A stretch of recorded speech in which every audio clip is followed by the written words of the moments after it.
손흥민을 밀착하게 수비하여 슛을 할 기회를 주지 않았지만 문제는 슛 자체가 아니었습니다.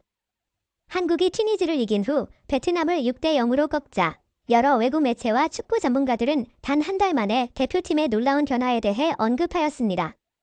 국내 언론은 베트남을 상대로 6대0의 승리보다 한국의 공격적인 경기 스타일에 중점을 두었으며 9월 웨일스와 사우디아라비아와의 친선 경기에 비해 큰 발전을 이루었다고 강조하였습니다. 팬들은 이러한 변화가 손흥민의 무언가 덕분이라고 이야기하고 있습니다. 그렇다면 전문가들은 한국 대표팀에서 어떤 점을 주목하고 있는가? 그리고 손흥민의 무언가가 변화의 중심이 된 이유는 무엇일까? 이에 대해는 포트볼 매거진에서 자세히 알아보겠습니다.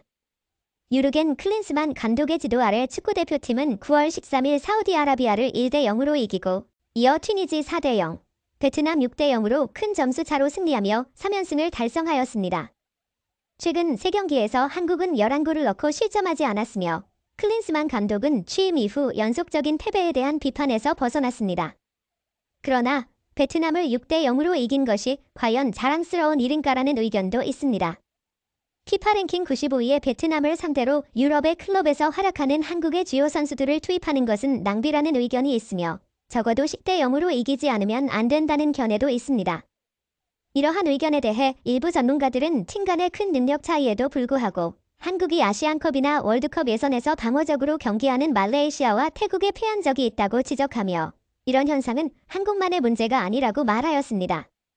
작년에 영국은 헝가리에 0대4로 패했는데 이것은 100년의 영국 축구 역사 동안 처음으로 홈에서 헝가리에게 4골 차로 패한 것이었습니다.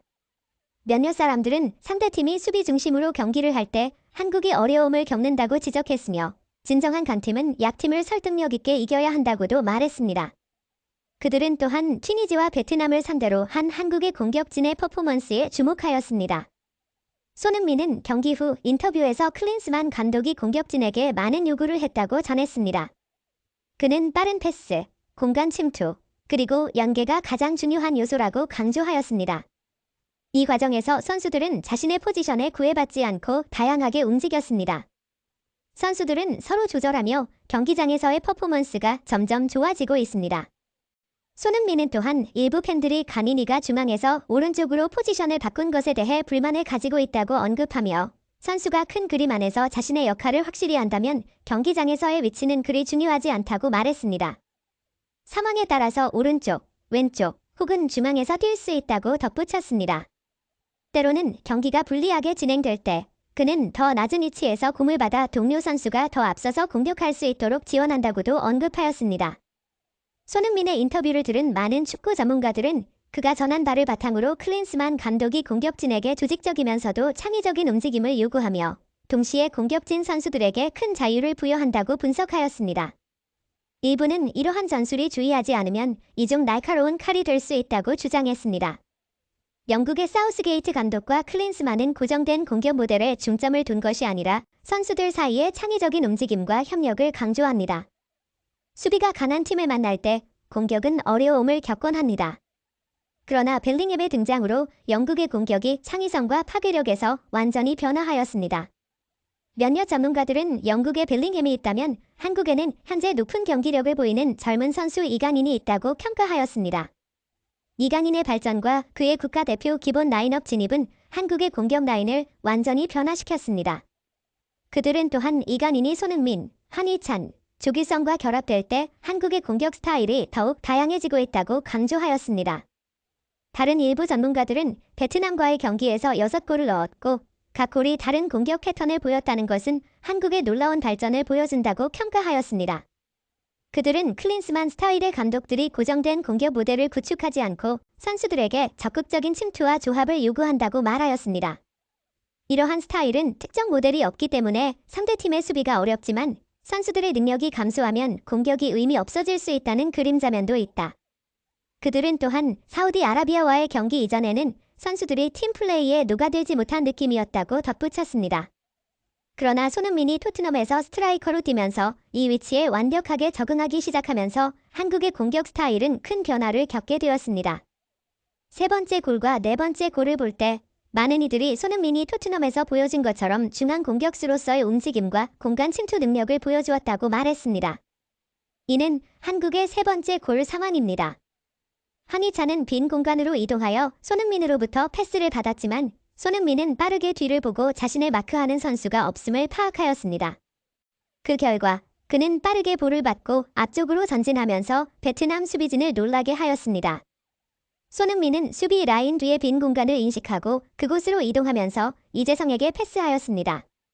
이재성의 패스는 마크를 받지 않는 손흥민에게 갔고 비록 슈팅 각도는 좋지 않았지만 손흥민은 조규성에게 패스하여 베트남 수비의 자책골을 유발하였습니다.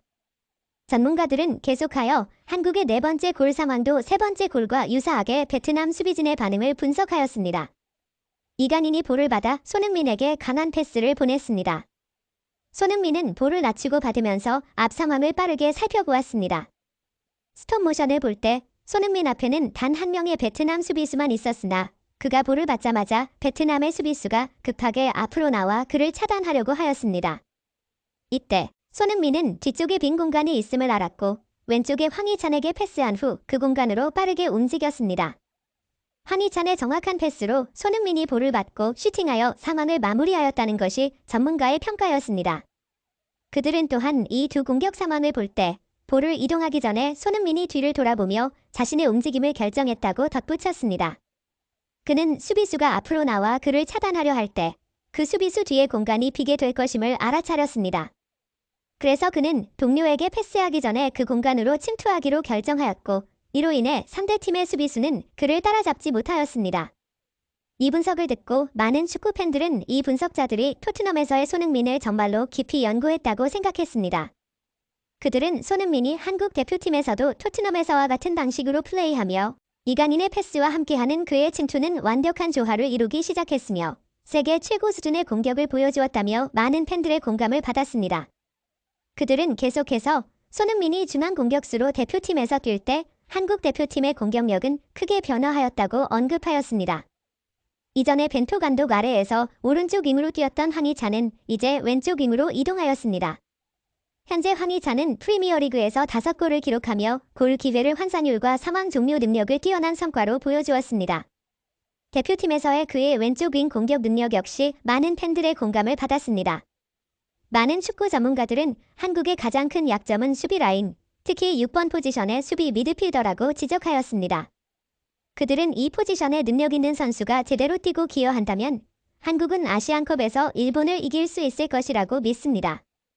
이 분석 역시 많은 팬들의 동의를 얻었습니다. 구독, 좋아요, 알림 설정은 매일 더 나은 영상 제작 열정을 타오르게 합니다. 이상 풋볼 매거진이었습니다. 매일 더 나은 영상 제작 열정을 타오르게 합니다.